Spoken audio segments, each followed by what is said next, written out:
In the previous course section, we got started with building components and typing their props. And we got started with React and TypeScript in general. In this section here, we're going to dive a bit deeper. And we're going to build a bit more complex components, especially from a typing point of view, and will therefore explore how you can use TypeScript when building slightly more complex components. And we will explore how you can, for example, build and type components that render different content based on props, and how to do that in a type-safe way. We will explore how to correctly type wrapper components, how you can, for example, build your own custom input or button component. We'll take a look at building polymorphic components, and I'll explain what exactly that is and how you can use TypeScript to type such components correctly. And last but not least in this section, we'll also dive into forwarded refs and how you can expose component APIs in general in React, but of course also especially when using TypeScript with React. So plenty of content in this section. Let's dive in.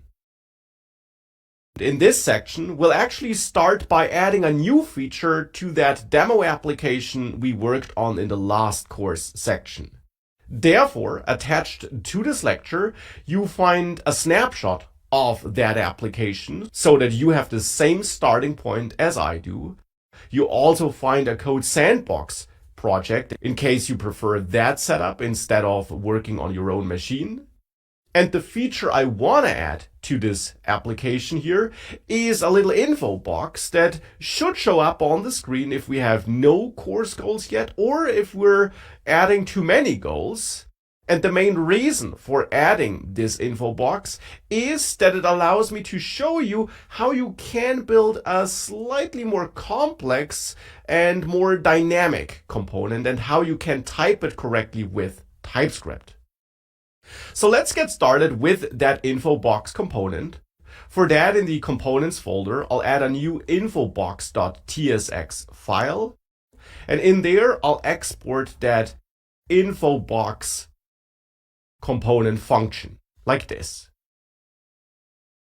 And my idea with this component is that it should either return an aside element with a paragraph inside of it where we output some text that we receive through props, or maybe just the children if we want to wrap info box around some text. That will be up to us. But I want to offer two versions of that info box, you could say. A regular info version, which just displays this text, and also a warning version, which will not just display this text here, but also a little title above it where I say warning. So I want to return different content based on some prop that tells me whether this info box should be rendered in the info mode or the warning mode. So therefore, let's start by adding an appropriate props type here, the info box props type. And here in this type, we could accept a mode prop. The name, of course, is up to you, which should be either hint or warning. So we could use a union type and use this literal type feature so that we don't just say that this should be of type string, but instead we have two specific strings that we want to accept, either hint or warning. And then in addition, I also want to have this children prop, which will be of type React Node, which of course must be imported from React. And you learned about that type in the previous course section already. So that could be the info box props, and we can therefore then accept this props parameter and set the type to info box props. And of course also use object destructuring here to pull out the mode and the children prop. Now the children prop is already getting used here, but now we can of course also use the mode to use it in a if check. And check if mode is equal to hint in which case I want to return almost the same content, but I want to return it without that h2 element. So I'll just return this content then. Alternatively, of course, we could also use a ternary expression down there and check if mode is equal to warning, and if that's the case, we output warning, and otherwise we output nothing, so that we render this title conditionally. That would be an alternative, but I'm not going to use this alternative. Instead, I'm going to use the separate if check, because I also want to set different CSS classes on the aside element depending on the mode. If the mode is hint, I want to add a class name of infobox for styling purposes, and attached you find an updated index CSS file, which you should use to replace your index CSS file with, because that updated file will, for example, contain some styles for this infobox class. And I'll also add the infobox-hint class here. Now, in case of the warning infobox, I also want to add a class name here and set this to infobox and then infobox warning.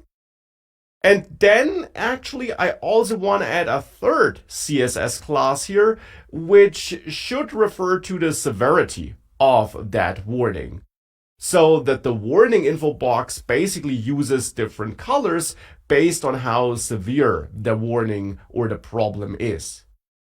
And for that, we can add the warning -- low class, for example, or medium or high.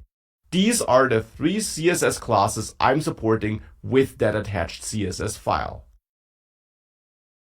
Now I'll soon add this conditionally. For the moment, let's simply set this to medium so that we see something on the screen. And with that, we got a properly typed infobox component. And one special thing we're doing here is that we're accepting a prop which uses the literal type feature and the union type feature to only accept a couple of specific modes, which then influence which exact content is rendered by this component. And that's indeed a pretty common pattern which you will need from time to time when building React components. Here in this app, we can now use the infobox component in the course goal list TSX file. And there we can of course import it, the infobox component from the infobox TSX file, and then show it conditionally. And the condition I want to check is the number of goals I have in this array. So here in the function body of the course goal list component function, we can add a if check and, for example, check if goals length is equal to 0. So if we have no goals. And if that's the case, instead of returning that list, I want to return my info box. Here I want to show it in hint mode, so not in warning mode, but in hint mode. And as you see, if I add this mode prop, I'm getting great auto-completion by my IDE here, because it understands these types I did set up in the infobox component file. So here it's this hint mode which I want to use. And then here I'll say, you have no course goals yet. Start adding something like this. So that's one place where this infobox component should be used. Another place is below that if check, because here I now actually want to show a warning info box in addition to my list here if I'm adding too many goals.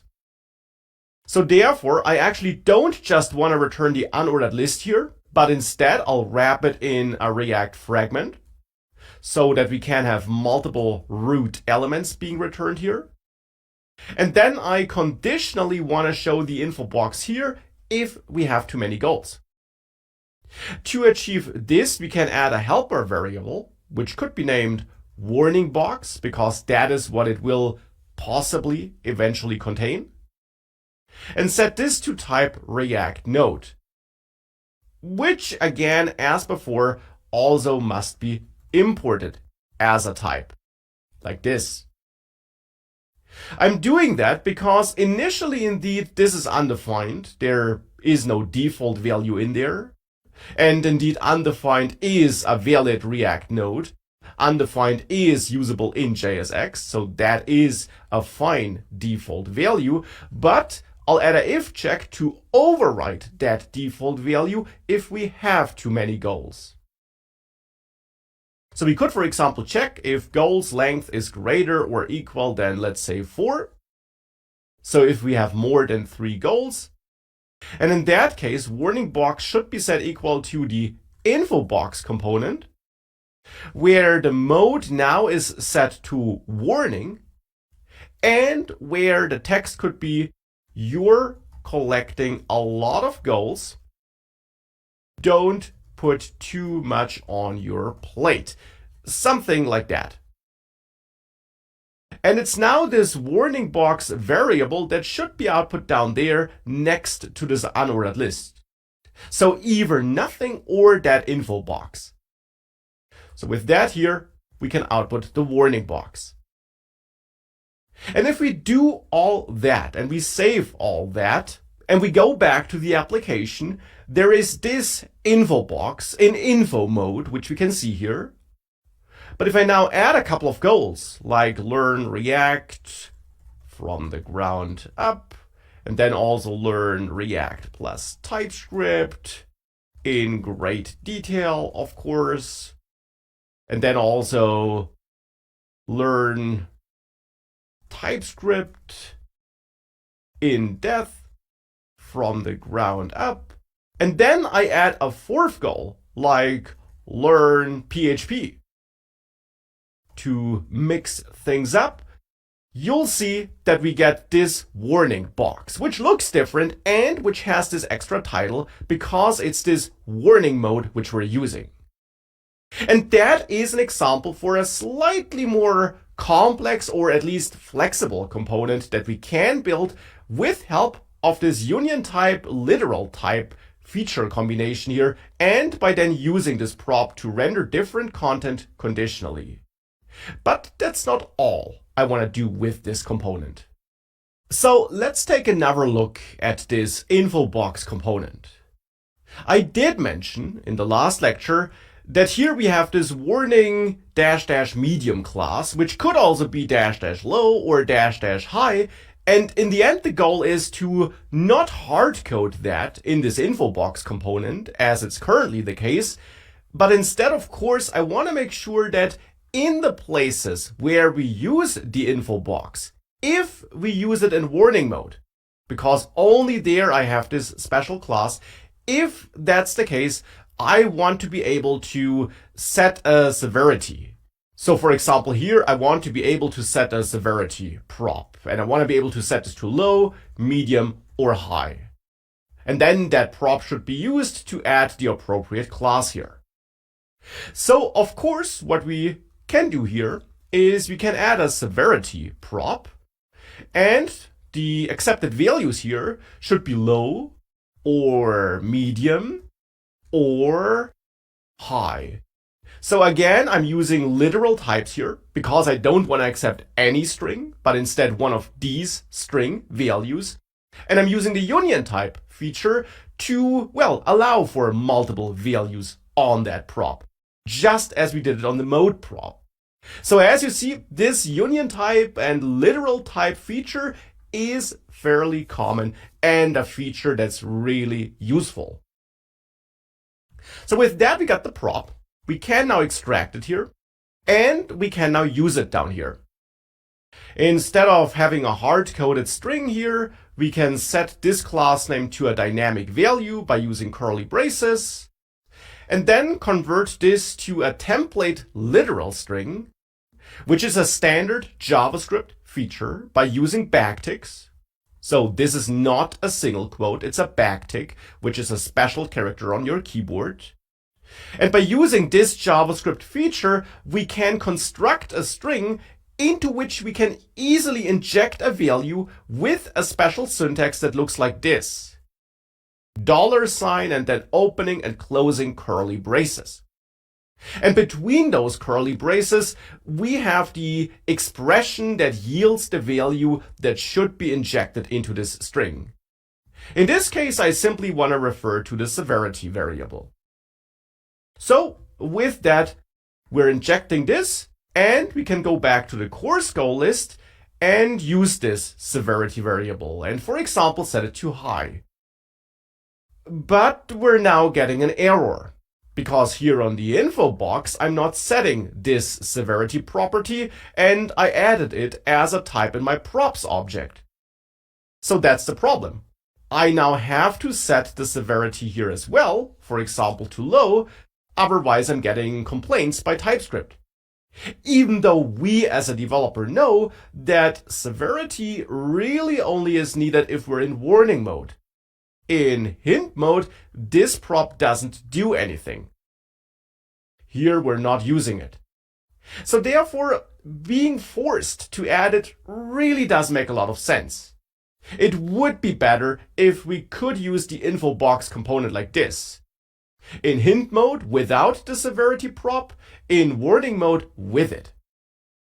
And that's a first example where things can get a bit trickier when using React with TypeScript. One solution here would be to make this severity prop optional. Either by also adding undefined like this as another accepted type, or simpler by taking a shortcut and adding a question mark here.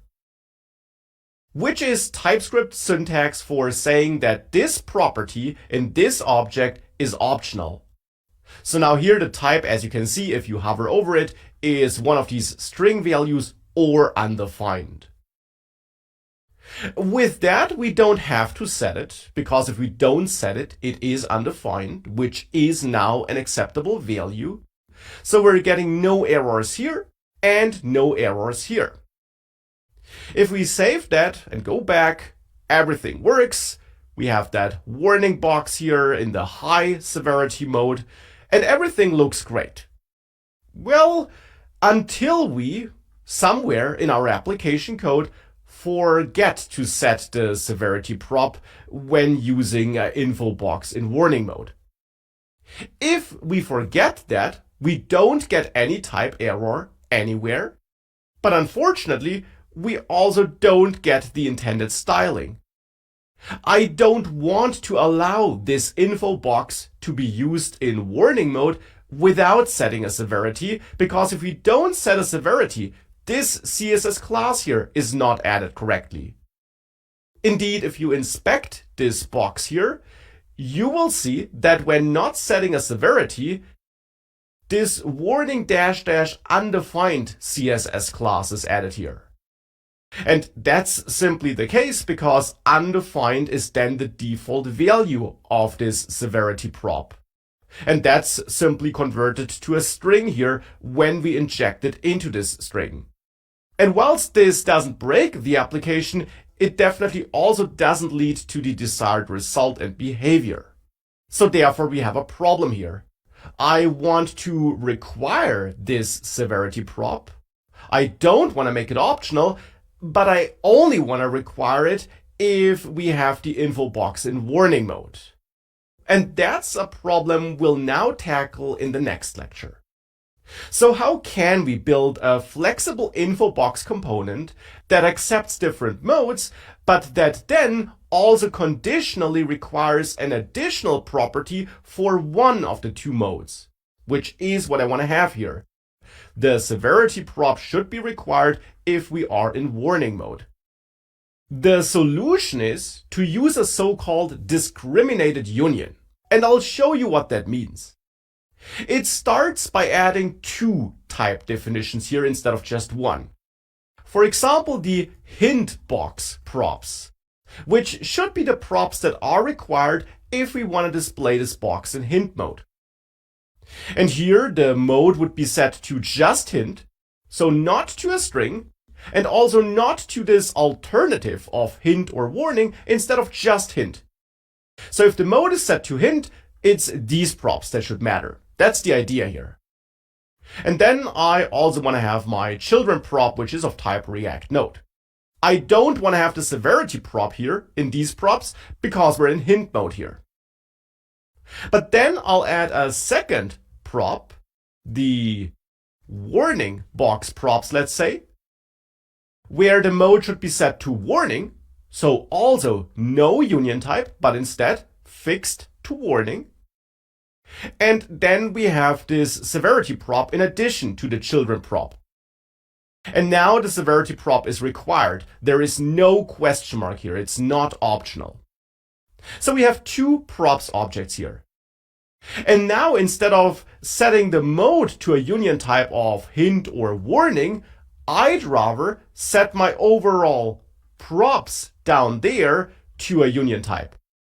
So I'll add a third type here, info box props, which I'm using down here. And this is simply the union of hint box props or warning box props, essentially. And with that, I'm saying that my info box props are now either hint box props or warning box props. So I'm still allowing mode hint and mode warning because I'm allowing both props objects, but these props objects then have different properties depending on the mode that was chosen. That's why destructuring severity here doesn't work anymore, because it's not always part of the props object. It's only part of the props object if the mode is set to warning, if it's not set to hint. So I can't destructure it here. Instead, what we can do here, for example, is we can set this back to props. And then here we could check if props.mode is equal to hint. And then in here, still destructure children from props, because that will be part of the props object. We could even do that before that, because it will actually always be part of the props object, no matter if we're in hint mode or not. We can actually also destructure mode here still, because that will also always be part of the props object, and we could therefore still use mode equals hint here in our condition.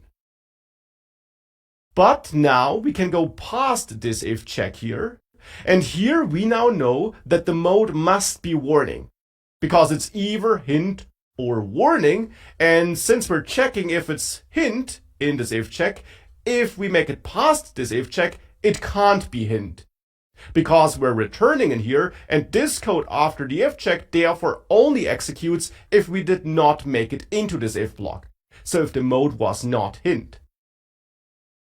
And TypeScript, thankfully, also understands that, which is why here we can also destructure severity without getting an error. Because TypeScript is smart enough to understand that we can only reach this part in our code if the mode is not set to hint, if it's set to warning therefore. And in that case, we have a severity prop. And with that, we got the best of both worlds. Back in course goal list, I'm now getting an error here when I'm using the info box in warning mode, because now TypeScript correctly complains that the property severity is missing, because it is required here. So I have to set severity to medium, for example. And again, we're getting great auto-completion here because the IDE understands TypeScript as well. But I'm getting no error here when using the info box in hint mode, because there the severity prop isn't expected. Indeed, I would get an error if I would try to set it. And that's exactly the behavior I want. And therefore this discriminated union feature, where you build different objects with an identification property, the mode property in this case, and you then require different other properties depending on that mode property, that's a really useful feature and pattern which allows you to build way more flexible components, and in general in TypeScript allows you to write more flexible code. And with that, if we save everything here, of course the warning box has the intended style, and if I delete everything, we get that info box with that different style. And we get all that without any errors here in the console, so without any runtime errors, and without any TypeScript complaints in our code. So now that we got started with slightly more advanced components, I want to dive deeper. And for that, I prepared another starting project, which you'll find attached to this lecture. You also find a new code sandbox snapshot there.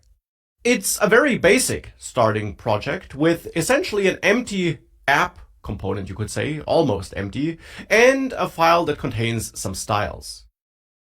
Now, the goal with this project is to build a complete demo application, though in this course section here, we're just going to get started with it. We'll start by adding a couple of crucial components that we'll need for this application. And whilst building those components, we'll dive into more advanced TypeScript features and patterns that you need to work with to build those components.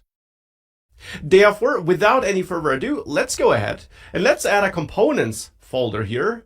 And let's add our first component that I want to add to this project. And that will be an input component, a custom input component.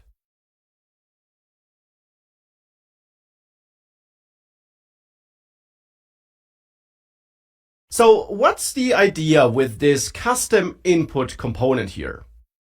Well, of course, the idea in general is to export an input component function, but then in that component function, I want to return the built-in input, but not just that. Instead, I want to wrap it in a paragraph. And then also, besides adding this input in this paragraph, output a label that belongs to this input. So my idea with that custom input component simply is that I can use it anywhere in my app where I need an input field, and that I have this custom component then, which already gives me this base markup, which I can then easily reuse. So that instead of repeating this markup in all the places where an input field is needed, I can just use this component. And that's a relatively common use case, that you want to build a wrapper component like this to wrap a built-in element and enhance it with extra markup, extra styling, or extra logic, or all of that combined. So therefore here, the goal is to have this markup. And of course, this markup now needs to be configured to some extent. For example, we need a text for that label.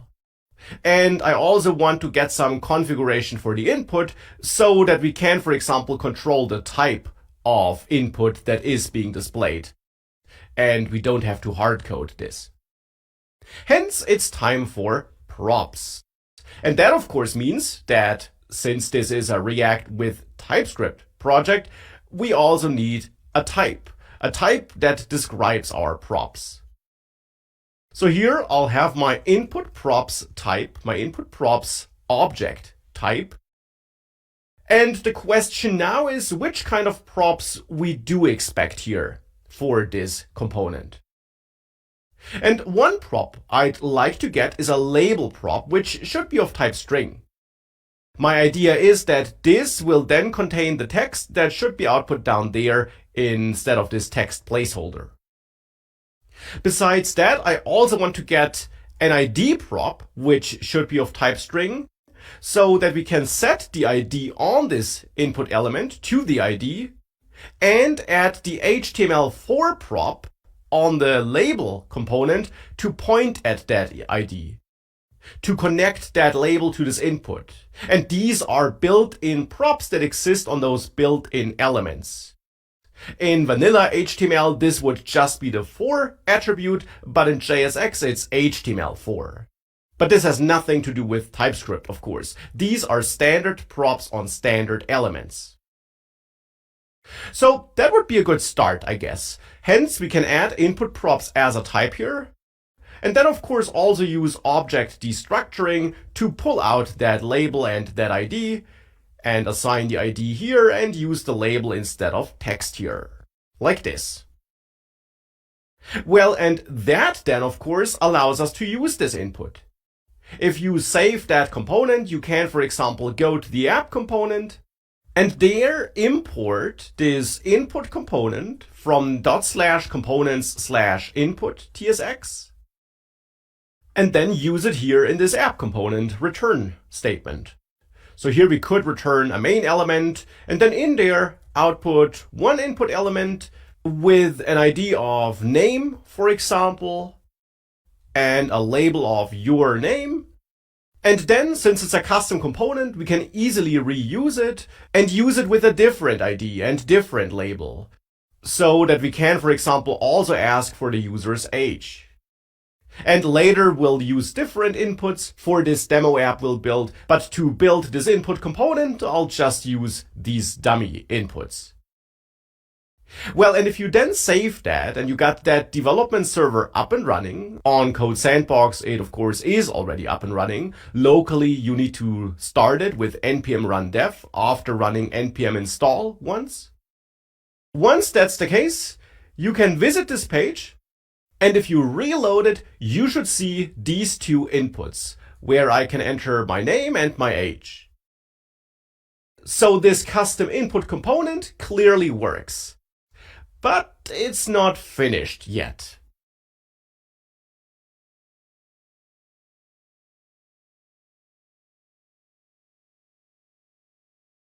So what's missing on this input component here? Well, at the moment, we do accept a label and an ID prop, but we don't accept all the other props that could be set on the input element. And that's one of the requirements I mentioned in the last lecture. I want to be able to essentially gather all my remaining props here and then spread them onto this input element like this. That's a common pattern which you probably already know from vanilla React with vanilla JavaScript, because this is not TypeScript specific. And here we're simply using some standard JavaScript features to first collect all the remaining properties of this object and store them in a new props object, and to then spread all these properties as key value pairs onto this input, so that this input receives all the other props that were passed to this input component. The idea is that we can then, for example, set the type prop here and set it to text here and set it to number here. But as you can tell, that doesn't work. Instead, we're getting an error that the property type does not exist on whatever that type here is. And of course, the problem is that in our prop type here, we don't accept any other props than label and ID. We don't accept a type prop there, for example. And that's just one of the many props I'd like to accept.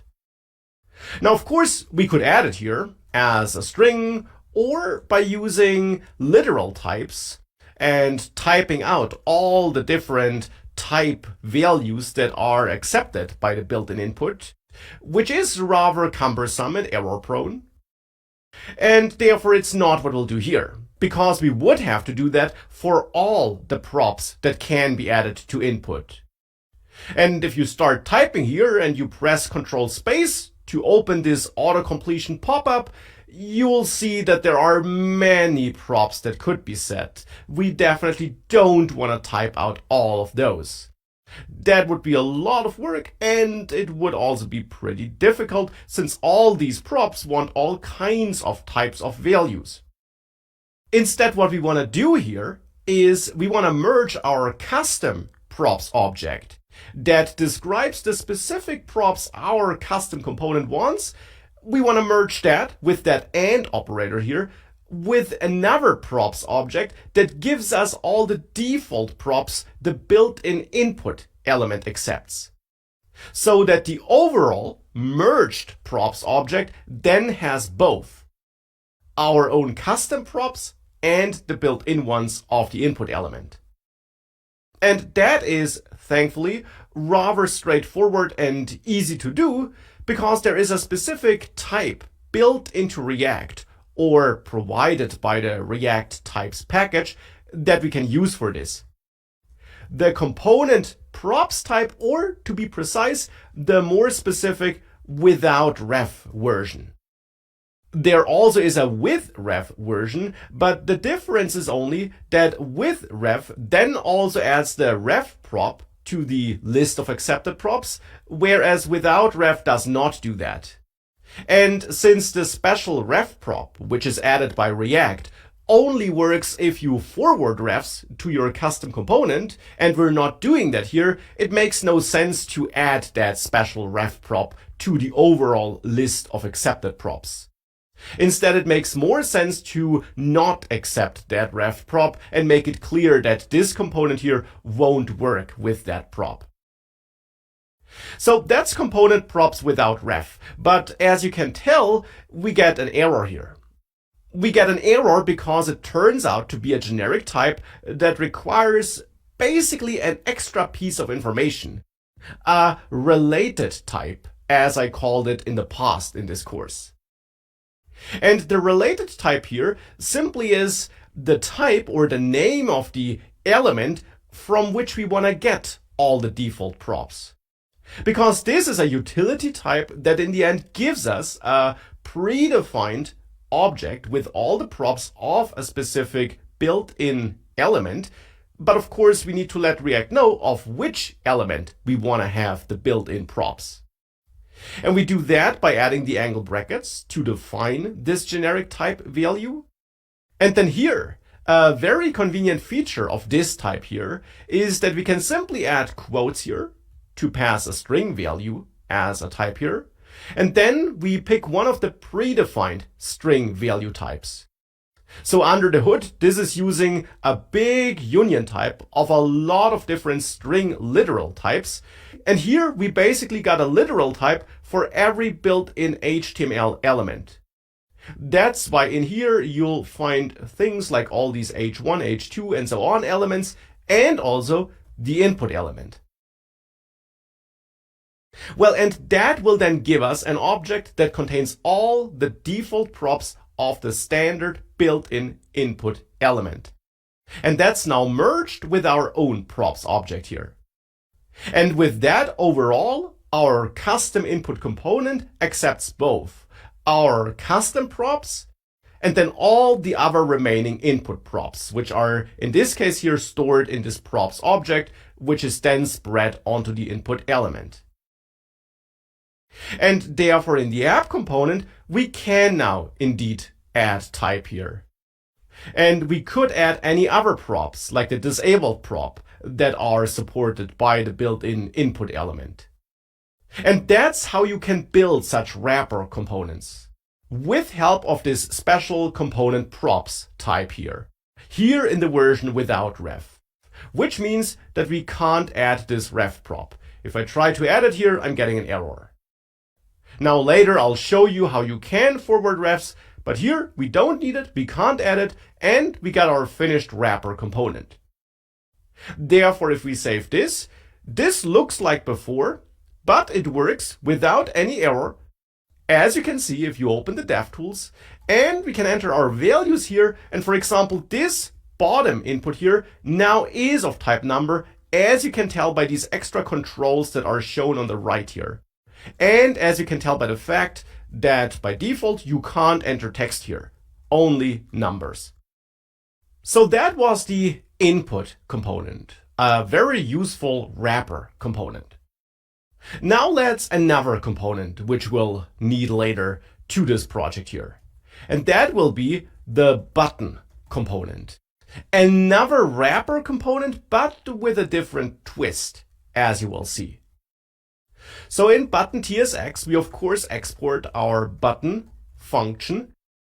And here I'm building this custom component, not because I want to wrap the built-in button with additional JSX code, as I did it with the input element and the paragraph and the label, but instead because in here I either want to return a button, or under different circumstances, I want to return an anchor element, a link. So I want to return different native elements based on some configuration. And how can we make this work? Well, we can make it work with help of a discriminated union, an approach we already used earlier in this section. We can add our button props here, for example, and define them as an object where we want to have a L property, let's say, for element, that should be set equal to button. So that we can use this prop as an identifier that clearly tells us that we're dealing with a button here and that a button should be rendered. I then also want to have another props object, the anchor props object, where L should be set to link or anchor. It's up to you, of course. Well, and then here we want to accept our props, which are either those button props or the anchor props. That then allows us to check props.l, and if it's equal to anchor, I want to return the anchor element, otherwise we return the button. So that generally should do the trick. Of course, I then also want to make sure that I do get all the default button or anchor props so that we can spread those props onto the anchor tag or button. So that we can spread our props here and also here. So that's the goal later. And to achieve this, we'll again have to merge our custom props object here with an object that contains all those default props. And of course, we just learned how that works. We can use the component props without ref type here, which is a type and therefore can be annotated with type here in the import. We can also do this in the input component file, of course. And we can then use this built-in type that's provided by React to get access to all the props, so to the prop object that belongs to a button in this case. And for the anchor props, it is component props without ref for the A element. So with that, we should have those enhanced prop objects here.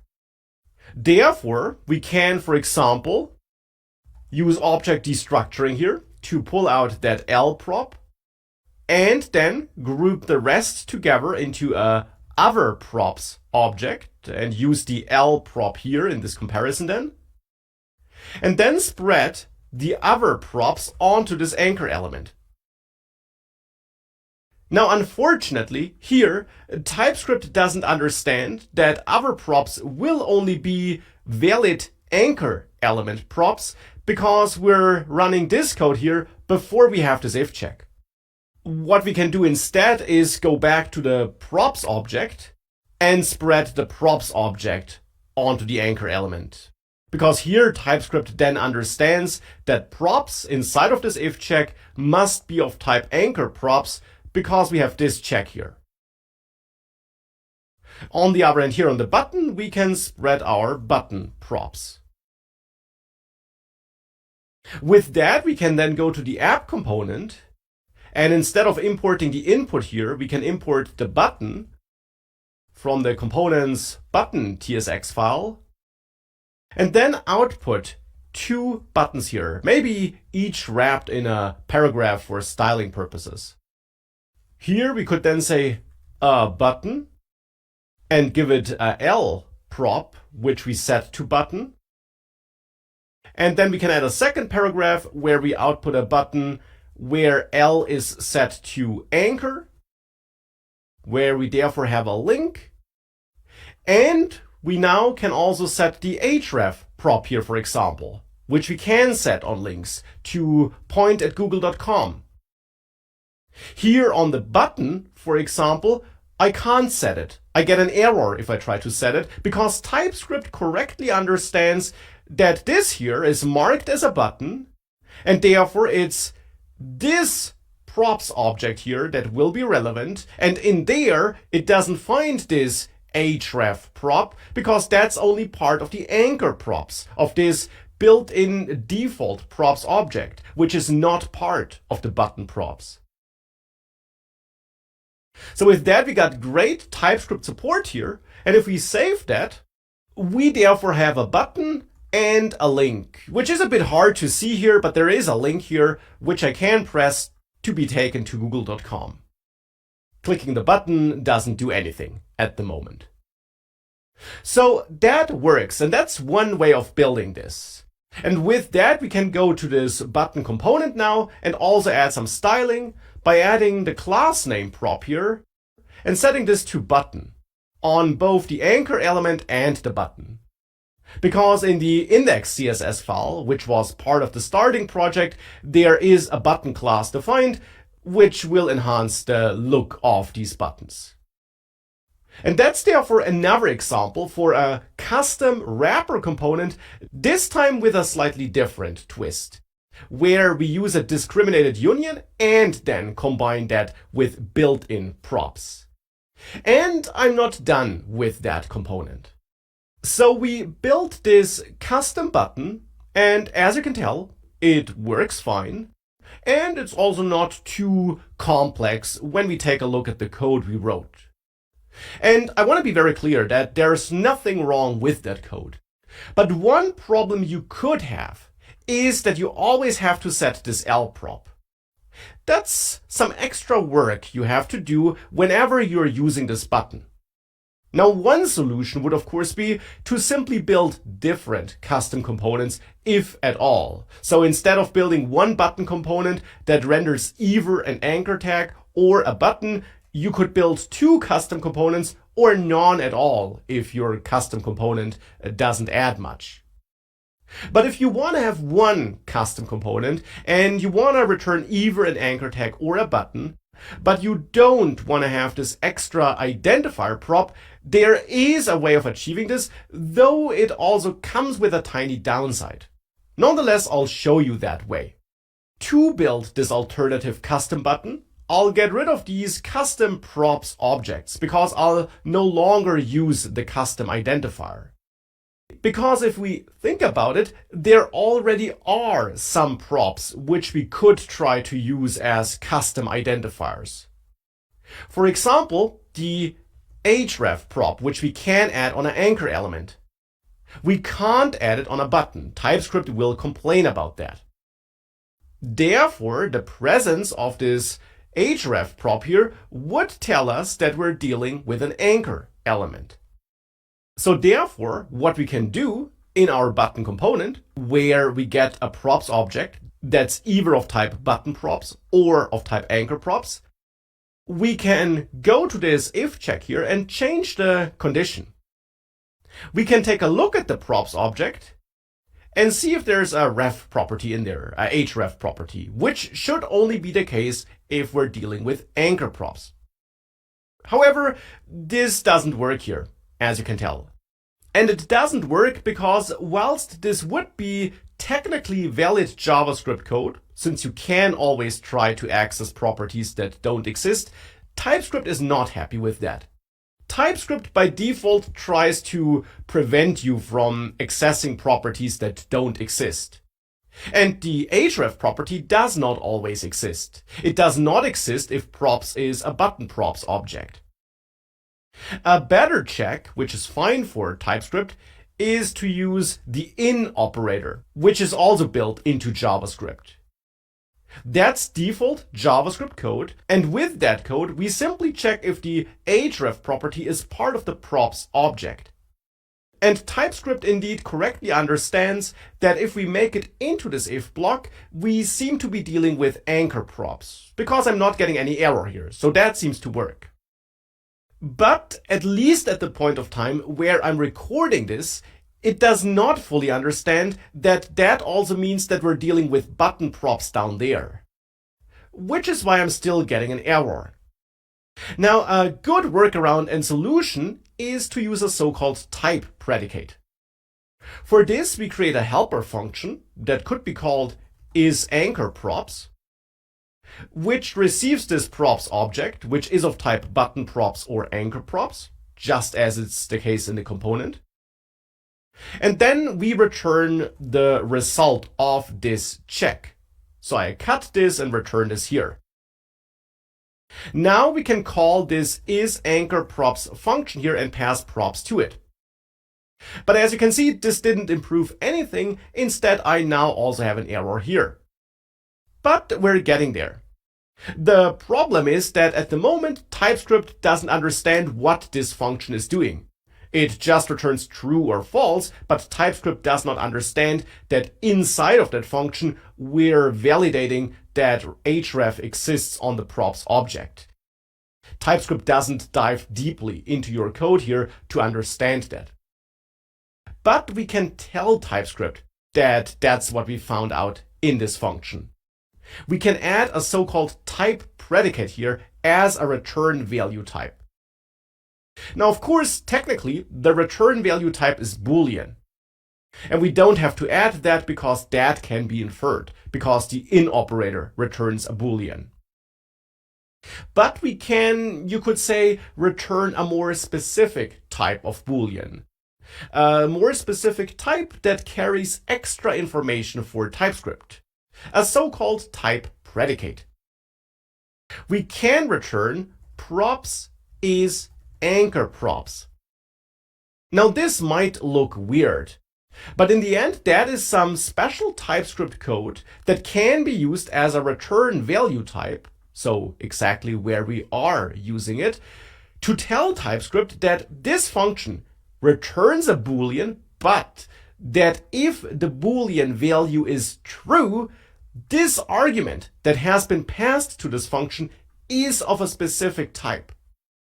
So we're giving this extra information to TypeScript here. And with that, you can see that the errors went away down here. We're no longer getting any errors. Instead, now TypeScript in this code here understands that we're either dealing with an anchor element, where props are in the end anchor props, or with a button element where the props in the end are button props.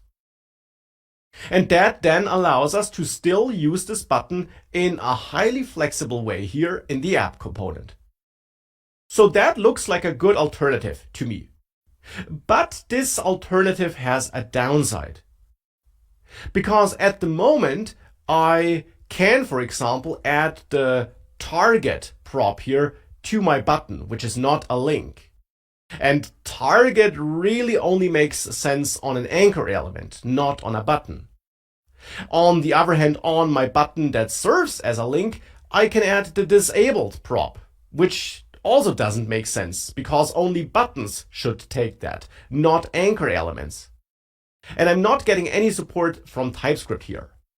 Now, I am not getting any support because, of course, when I'm using the button component, TypeScript just knows that we can set either button or anchor props. So by default, it accepts both. And that's why I can mix and match those different props.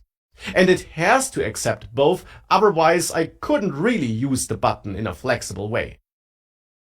Now, one good solution to improve this result, to improve this component here, is to therefore merge this default button props object type with another custom object type. And here we can add this href prop and set it to never. A special type, which essentially means that this should never be set to any value here. And I'll also make it optional so that I truly can't add it in any way here. On the other hand here, on the anchor props, I'll set href to be optional because technically that's the case for anchor props. The href prop is optional, you don't have to add it. But if it's added, it should be a string. And this gives some useful information to TypeScript.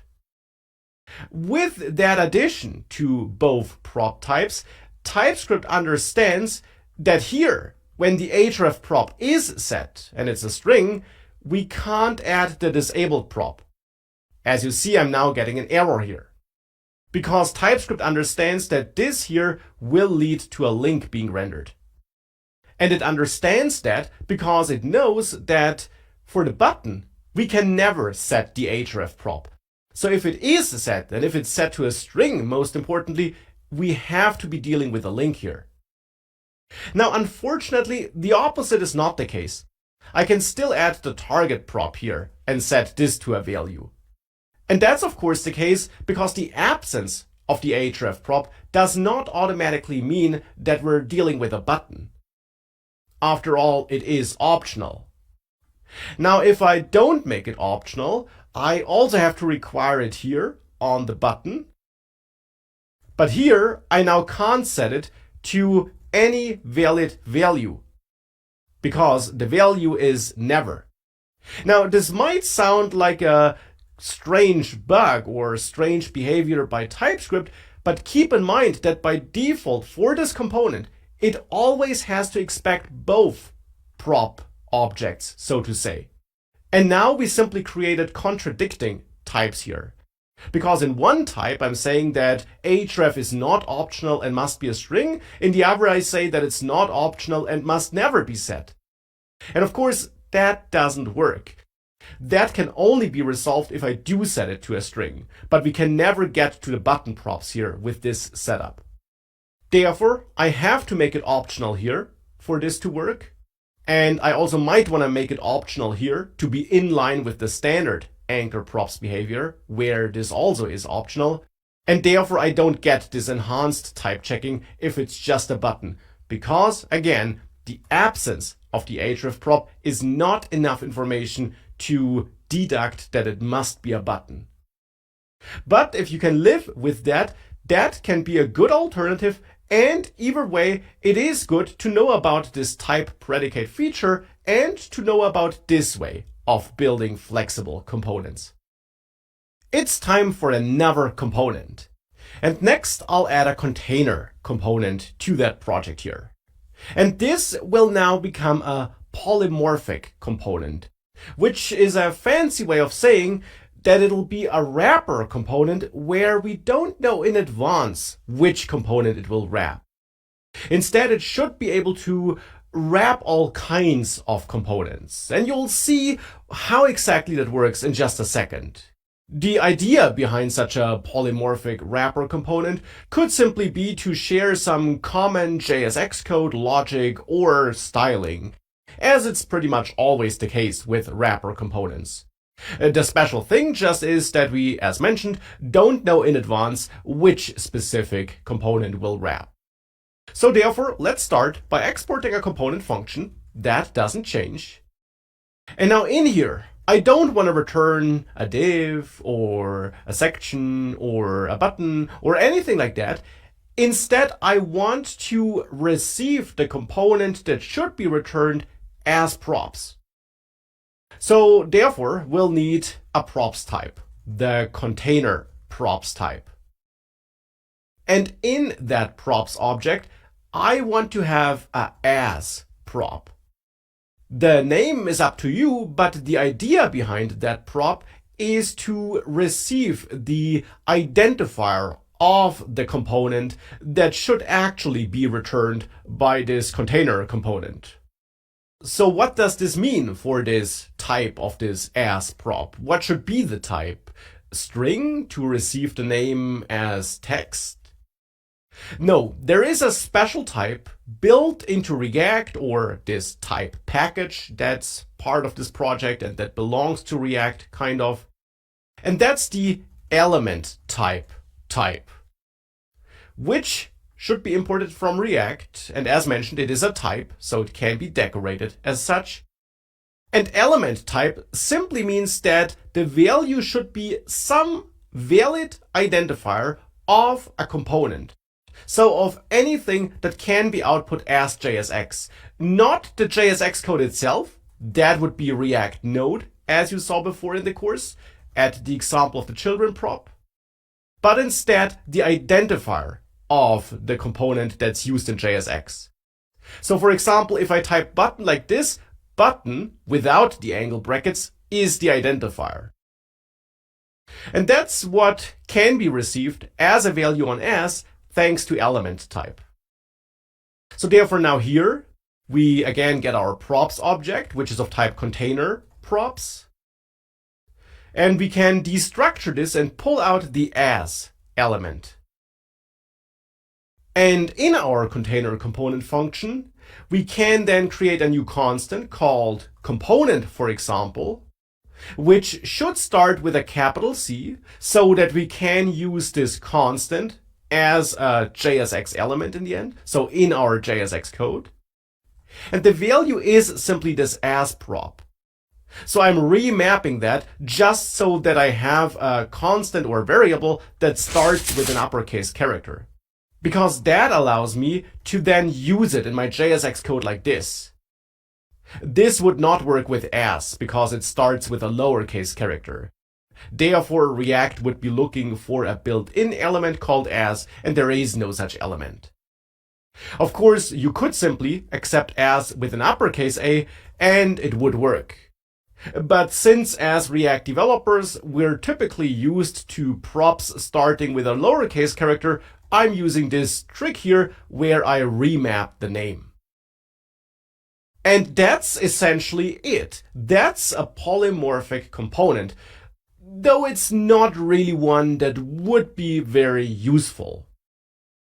Nonetheless, we can try using it. If I go back to the app component and we import container from /components container tsx, and I get rid of all that code, I can output my container component and set the as prop to either one of those many built-in elements, and as you see, I'm getting great autocompletion here, or I could also set it to a custom identifier, so to button, for example. And if I do that and save that, you'll see that indeed a button gets output there. At the moment, without any content inside, because we haven't specified any, I'll get back to that soon, but it's a button, we can inspect it, and we see that a button element was rendered. So that's how we can build such a polymorphic component. But of course, we're going to make it a bit more useful now.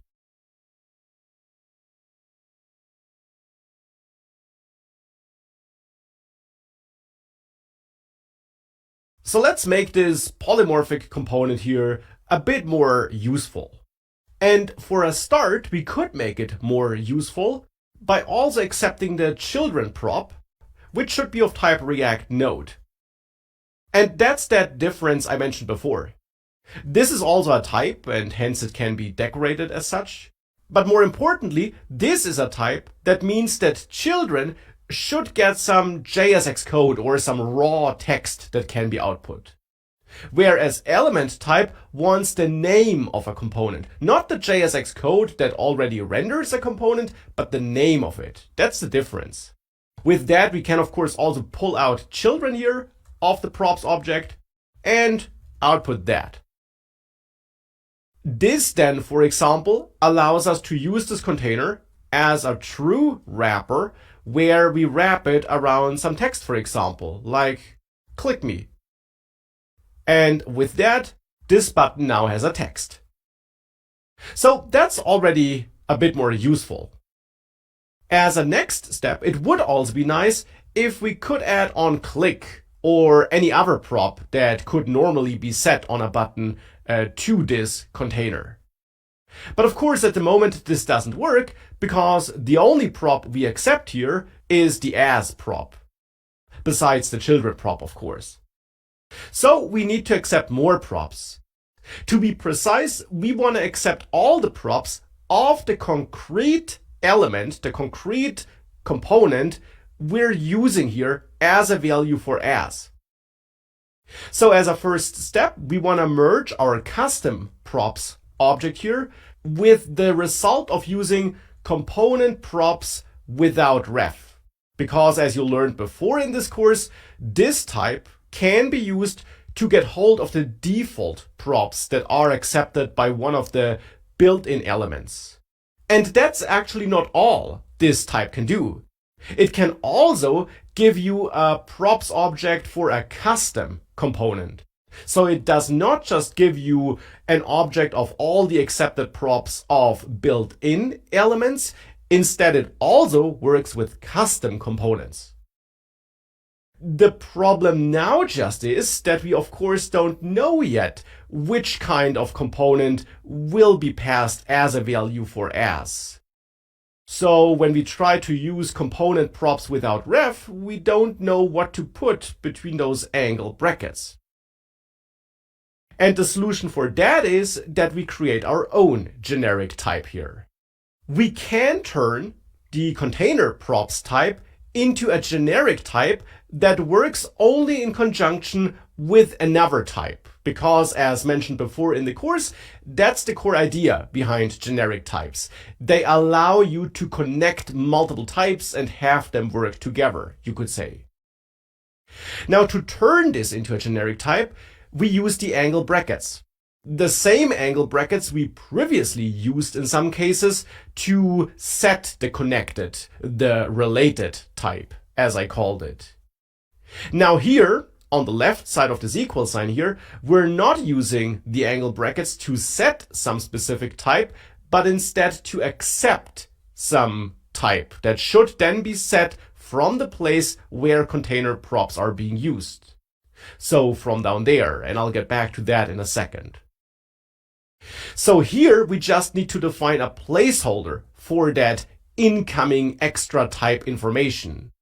And the default here is to use the character T, which stands for type, though it is up to you what you want to use here. And my idea here is that this T type that we're getting should be the identifier of the type that's set as a value for as. So that we can then use the concrete value that we'll receive on T down here as a value for component props without ref. So that we'll be able to extract all the props that belong to this incoming type, so to this incoming component identifier. And therefore T should also be used as a type for as. Because again, T should simply be that incoming component identifier. The problem now just is that technically T could be anything.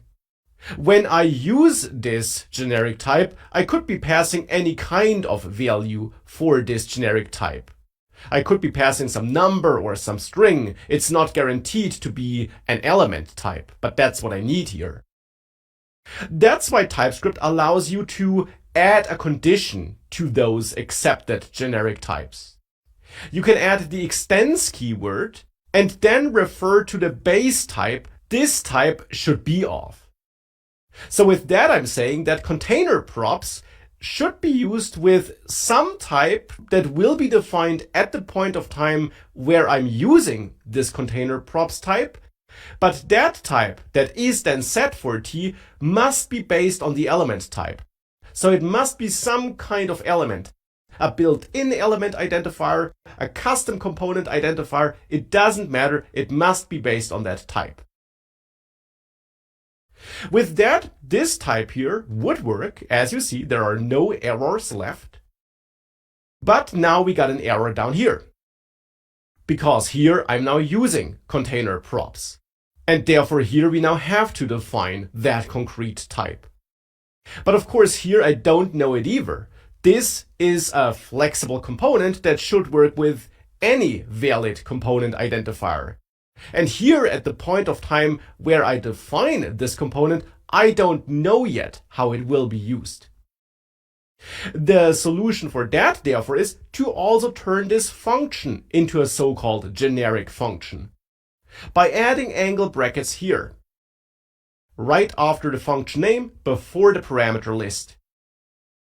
This again is not used to set some generic type value, but instead to accept one, to turn this function from a non-generic function into a generic function. So into a function that works with different types that we don't know at the point of time where we're writing this code. For that, here we could again use T as a placeholder, but I'll use C to mix things up and to make it clear that it's not related to this T here, that these type definitions are separate. Now C is again a placeholder, and C is now what I want to pass as a value to container props. So I basically now outsourced the problem of defining a concrete type for container props to the place where the container function is called. Now I'm getting some errors here because C, of course, again could be any type, but the type I pass to container props, on the other hand, must be based on the element type. So therefore here I'll add extends element type on that C placeholder as well, so that it's clear that this also must be based on element type. Now with that we're almost done, but as you can tell we're getting some error here. A cryptic error, which in the end is related to TypeScript facing some problems with fully understanding this slightly more complex code here. A solution is to make as optional and to set a default value for a component, for example to a div. With that, the error goes away because with that, TypeScript understands that component will always be a valid element that can be used like this in JSX, and which in this case can also be wrapped around children. And we can now also accept all the other props that might be passed to this container and forward them to this component by spreading it onto this component so that this polymorphic wrapper component can be used essentially just like the component it is wrapping. And for that, back in app component, we can now, for example, add on click here to this button. We can add the type and set this to button if we want to. And this all works now. And with that, we got a working polymorphic component.